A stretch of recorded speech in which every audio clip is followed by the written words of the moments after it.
عمر رضی الله عنه په منټونو کې فیصله کول، فورا ډایرک احتساب.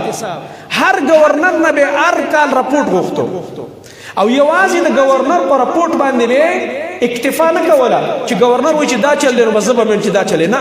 بیا به هغه گورنر په مینا کې هر کال هغه دا پابند کړي خپل گورنران چې تاسو هر کال حج له راځئ، نو حج نه خو د هغه د علاقې نه هم خلک راغلي، د هغه د علاقې نه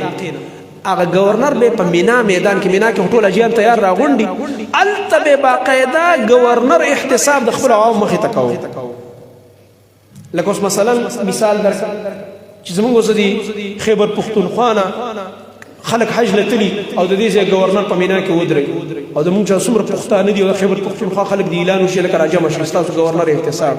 او ما ته او تا ته ورچاته اجازه دي چې څه زیاتی در سره کړی یا درته کوم حق نه وي ډایرک راپاسېږي چې دا ظلم ما سره کړی. دا گورنر به چېرته بیا غلطي وکړي، دا گورنر به چېرته بیا په چا ظلم وکړي،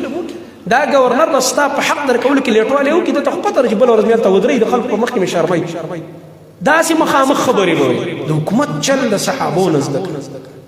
او خاص کر عمر فاروق رضی الله عنه چې کوم دا 10 کاله دور خلافت تیر شوی دی، د دنیا غټ غټ بادشاهان دا سټډي کوي، د دنیا په لوی لوی د کافرو په یونیورسټو کې دا پړاویږي، زما او ستا په یونیورسټۍ کې نه پړاوي. د دنیا کافر د هغه تاریخ پوري چلته زده کوي، د دنیا کافر زما د نبی سیرت پوری چې دا جنگونه څنګه کړي، دا غي په نتیجه کې خپل جنگي پلانونه جوړوي. مونږ ته به خبره خپل نبی پیژنو.